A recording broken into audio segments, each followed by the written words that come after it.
Pada tanggal 27 November 2024, masyarakat Indonesia akan melaksanakan pesta demokrasi, yakni pemilihan kepala daerah atau pilkada serentak yang diselenggarakan di 37 provinsi, 415 kabupaten, dan 93 kota.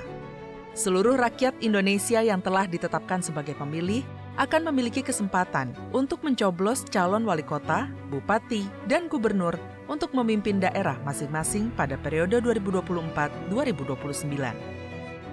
Dalam rangka fungsi pengawasan, Komisi 2 DPR RI melakukan kunjungan spesifik ke 3 provinsi, yakni Kalimantan Timur, Sulawesi Tenggara, dan Sumatera Utara, untuk meninjau persiapan dan antisipasi pelanggaran dalam penyelenggaraan Pilkada serentak tahun 2024. Beberapa topik menjadi pembahasan dalam kunjungan Komisi 2 DPR RI seperti persiapan teknis aplikasi Sirekap dan KPPS, netralitas ASN, dan antisipasi kerawanan pilkada.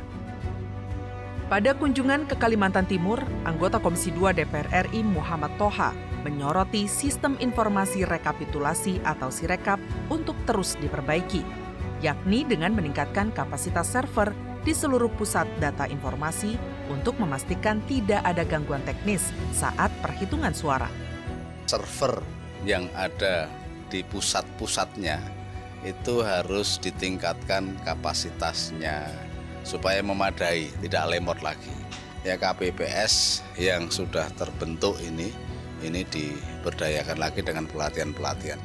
Selanjutnya, berdasarkan temuan pada kunjungan spesifik di Sulawesi Tenggara, anggota Komisi 2 DPR RI Rusda Mahmud menyoroti sejumlah ASN yang terindikasi ikut mendukung salah satu pasangan calon pilkada secara terbuka. Ia menegaskan bahwa ASN tidak boleh memihak dan bebas dari intervensi politik guna mewujudkan keadilan dalam memberikan pelayanan serta menciptakan sistem birokrasi yang bersih. Keterlibatan ASN dalam pilkada serentak juga mencederai proses demokrasi, sehingga seluruh ASN yang terbukti bersikap memihak pada pilkada akan dikenakan tingkatan sanksi, mulai dari peringatan teguran sampai pemberhentian secara tetap apabila memenuhi pembuktian. Artinya mulai dari PJ sampai ke kepala desa, ASN itu banyak. Artinya tidak semualah mungkin, tapi terindikasi banyak ASN yang melakukan dukung-mendukung calon. Menghimbau kepada PJ Gubernur untuk melakukan apalagi menerapkan aturan yang sebenarnya sehingga bisa ada mengurangi sedikit dan pelanggaran-pelanggaran itu. Sementara itu, terkait dengan aspek pengamanan dan kerawanan pilkada serentak, Komisi 2 DPR RI meninjau Provinsi Sumatera Utara untuk melihat persiapan dan strategi pemerintah provinsi dalam mengantisipasi potensi konflik dalam pilkada ke depan.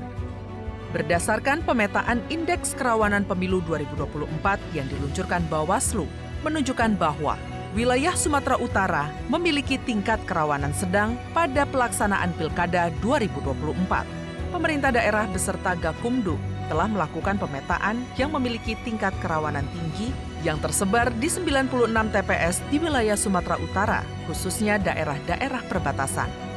Dengan adanya peta potensi kerawanan, diharapkan bisa menjadi deteksi dini bagi seluruh pihak, sehingga bisa menghindari hal-hal yang berpotensi mengganggu jalannya pilkada yang demokratis. Dari kepolisian sudah bisa dari awal mendeteksi potensi-potensi itu, sehingga nanti bisa ada effort yang lebih terhadap titik-titik rawan itu. Dengan dimulainya ada pemetaan yang rigid, detail sampai itu, saya kira mudah-mudahan bisa diantisipasi. Guna mewujudkan penyelenggaraan pilkada serentak secara damai, Komisi 2 DPR RI berkomitmen untuk menjalankan tugas pengawasan dengan mendukung sinergi penyelenggara pilkada baik KPU, Bawaslu, DKPP, hingga Gakumdu dalam mengantisipasi potensi konflik dan pelanggaran, serta memastikan dinamika jelang Pilkada 2024 di seluruh daerah bisa dilaksanakan dengan kondusif dan netral.